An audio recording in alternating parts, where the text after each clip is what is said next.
बिस्मिल्लाहिर्रहमानिर्रहीम। अस्सलाम वालेकुम। पकोड़े सभी को पसंद होते हैं और काफ़ी तरीके से पकोड़े बनाए जाते हैं। पालक के बनाए जाते हैं, आलू के बनाए जाते हैं, मेथी के भी पकोड़े बनते हैं, मगर आज मैं बनाऊंगी प्याज के लच्छा पकोड़े। ये इतने मज़ेदार बनते हैं, यकीन करें कि आप बना लें एक बार तो फिर आप इसके ही दीवाने हो जाते हैं। और इसके अंदर बेसन भी कम खर्च होता है और घर में सबको पसंद आने वाली ये रेसिपी है। तो आज मैं आपको दूंगी प्याज के लच्छा पकोड़ों की रेसिपी और ये झटपट बन के तैयार हो जाते हैं, कुछ भी वक्त नहीं लगता है। 2 हमने मीडियम साइज़ की प्याज ली हैं और इन्हें हमने इस तरह से लंबाई में कट कर लिया है। हमें प्याज को ज़्यादा पतला नहीं काटना होगा, इतना मोटा होना चाहिए, तभी हमारे पकोड़े अच्छे बन के तैयार होंगे। हाफ़ टी स्पून नमक डालना होगा। नमक डालने के बाद इन प्याज़ों को हमें हाथों के ज़रिए इस तरीके से इनके लच्छे निकालने होंगे और प्याज में जो भी मॉइस्चर होगा, नमी होगी, वो भी निकल आएगी और हमारे पकोड़े बहुत अच्छे बनके तैयार होंगे।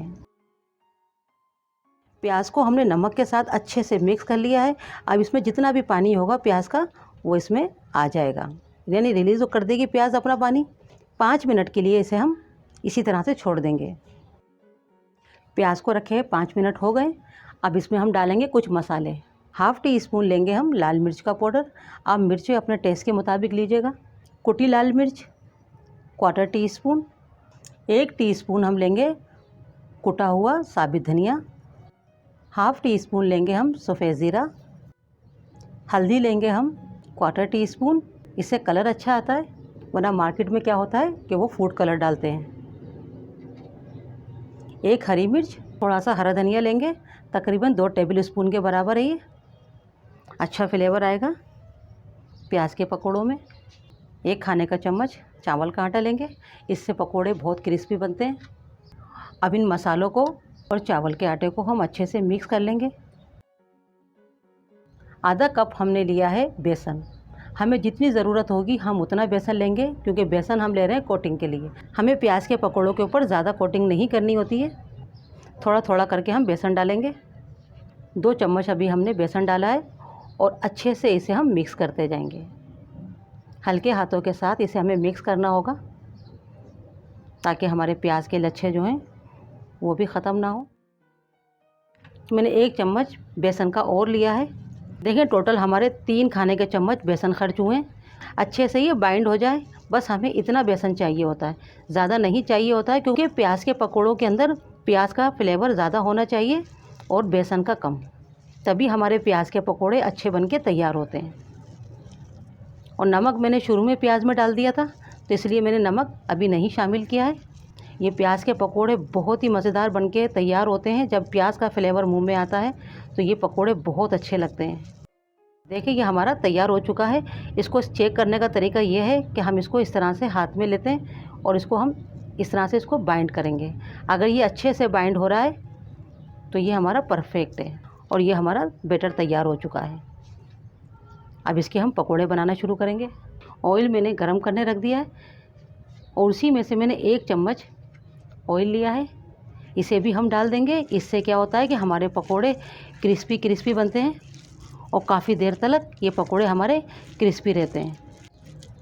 और देखिए सिर्फ 3 खाने के चम्मच हमने बेसन इस्तेमाल किया है, ज़्यादा नहीं लेना होगा, वरना ये फिर प्याज के पकोड़े नहीं, फिर बेसन के पकोड़े हो जाते हैं। और ये मैंने आपको दिखाई दिया अच्छी तरीके से कि आप बस ये देख लें कि इस तरह से देखें आपका पकोड़ा बनके तैयार हो रहा है। इस तरह से आप देखें, दबा कर देखें कि देखें आपका पकोड़ा बनके तैयार हो रहा है, बस काफ़ी है। अगर आपको ज़रूरत महसूस होती है कि थोड़ा सा खुशक है ये, तो आप थोड़ा सा पानी 1 टीस्पून या आधा टीस्पून ले सकते हैं, वरना ये काफ़ी रहता है। प्याज में इतना पानी होता है कि हमें ज़रूरत ही महसूस नहीं होती है पानी डालने की। अब हम पकोड़े बनाना शुरू करते हैं। ऑयल हमने गर्म करने रख दिया था।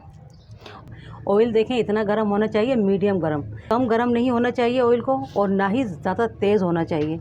मीडियम गर्म करें, इससे आपके पकोड़े बहुत अच्छे बन के तैयार होंगे। थोड़ा सा हाथों पे पानी लगा लें ताकि बैटर चिपके नहीं। छोटे बड़े जिस साइज़ के भी आप पकोड़े बनाना चाहते हैं उतने बड़े बना सकते हैं अपनी मर्ज़ी के मुताबिक। ज़्यादा कुछ भी नहीं करना है, बस हाथ में थोड़ा थोड़ा बैटर लेना है और बनाते जाना है। फ़ौरन से इन्हें हमें पलटना नहीं होगा, थोड़ा सा पकने देंगे। देखिए थोड़ा थोड़ा कलर आना शुरू हो गया है। अब इन्हें हम पलट देंगे। इससे क्या होता है, ये अच्छे से जॉइंट हो जाते हैं। अगर आप इन्हें फ़ौरन से पलटेंगे ना तो ये बिखरना शुरू हो जाएंगे और अच्छे से ये पकेंगे नहीं, प्याज अलहदा हो जाएगी, क्योंकि इसमें हम बेसन कम यूज़ किया है। अब देखें कितना अच्छा कलर आ गया है एक तरफ से, दूसरी तरफ से भी सिकने देंगे इनको अच्छी तरीके से, ताकि इसमें हमने जो बेसन लिया है ना वो भी अच्छे से पक जाना चाहिए। ऐसा ना हो कि बेसन अंदर जो हमने इसमें बाइंडिंग करी है वो कच्चा रह जाए। अब देखें दूसरी तरफ से भी अच्छे से पक चुके हैं। अब इन्हें हम चलाते हुए और अलटते पलटते हुए अच्छा सा कलर आने तक, अच्छे सा क्रिस्पी होने तक इन्हें हम पका लेंगे।